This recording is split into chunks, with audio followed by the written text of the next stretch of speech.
Hello friends, आज हम genetic polymorphism या आनुवंशिक बहुरूपता के बारे में जानेंगे। आनुवंशिक बहुरूपता एक महत्वपूर्ण विषय है जो विविधता के विज्ञान को समझने में सहायक है। यह विभिन्न जीवों में आनुवंशिक भिन्नताओं का अध्ययन करता है और उनके परिणामों का विश्लेषण करता है। इस प्रस्तुति में हम इसके विभिन्न पहलुओं पर चर्चा करेंगे। आनुवंशिकी का आधार। आनुवंशिकी का अध्ययन जीवों के गुणसूत्रों और डीएनए की संरचना पर केंद्रित है। यह हमें बताता है कि कैसे गुण पीढ़ी दर पीढ़ी स्थानांतरित होते हैं और किस प्रकार विविधता उत्पन्न होती है। अगर बहुरूपता की परिभाषा देखें तो आनुवंशिक बहुरूपता का अर्थ है एक ही प्रजाति के भीतर विभिन्न आकार, रंग और स्वभाव के व्यक्तियों का होना। यह जैविक विविधता का एक महत्वपूर्ण पहलू है जो पारिस्थितिकी तंत्र को संतुलित करने में मदद करता है। अगर विविधता का महत्व देखें तो आनुवंशिक विविधता जीवन के लिए अत्यंत आवश्यक है। यह प्राकृतिक चयन की प्रक्रिया को सक्षम बनाती है और जीवों के अनुकूलन में सहायक होती है। इसके बिना प्रजातियां नष्ट हो सकती है। आनुवंशिक परिवर्तन विभिन्न कारणों से होते हैं, जैसे कि म्यूटेशन, क्रॉसिंग ओवर और जीन प्रभाव। ये परिवर्तन नए गुणों का निर्माण करते हैं जो प्रजातियों की विविधता को बढ़ाते हैं। आनुवंशिक विविधता मुख्यतः दो प्रकार की होती है, आधारभूत या फंडामेंटल और संरचनात्मक या स्ट्रक्चरल।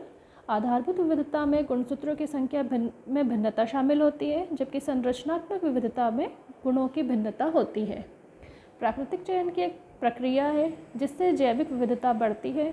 इसमें उन गुणों को बढ़ावा दिया जाता है जो जीवों को उनके वातावरण में जीवित रहने में मदद करते हैं। यह विकास की एक प्रमुख प्रेरक शक्ति है।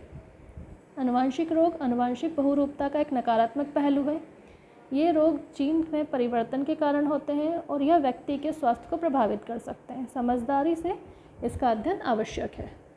संरक्षण और विविधता देखें तो आनुवंशिक विविधता के संरक्षण के लिए कई उपाय किए जा रहे हैं। इन उपायों में जैव विविधता के संरक्षण से लेकर प्राकृतिक आवासों की रक्षा शामिल है। यह मानवता के लिए दीर्घकालिक लाभ सुनिश्चित करता है। आवश्यकता और चुनौतियां देखें तो आनुवंशिक विविधता की आवश्यकता के साथ साथ कई चुनौतियां भी हैं। जलवायु परिवर्तन, पर्यावरणीय परिवर्तन और मानव गतिविधियां इस विविधता को खतरे में डाल सकती है।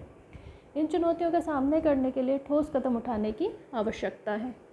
अगर भविष्य की दिशा देखें तो आनुवंशिक बहुरूपता का अध्ययन भविष्य में और भी महत्वपूर्ण हो जाएगा। नई प्रौद्योगिकियों और अनुसंधान विधियाँ हमें इस विभिन्न पहलुओं को समझने में मदद करेगी, जिससे हम जैव विविधता को बचा सकते हैं।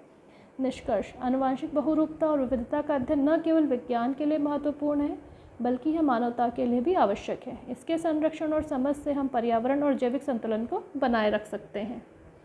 थैंक यू दोस्तों, आज हमने जेनेटिक पॉलीमॉर्फिज्म के बारे में जाना है। कल हम फिर मिलेंगे एक नए टॉपिक के साथ।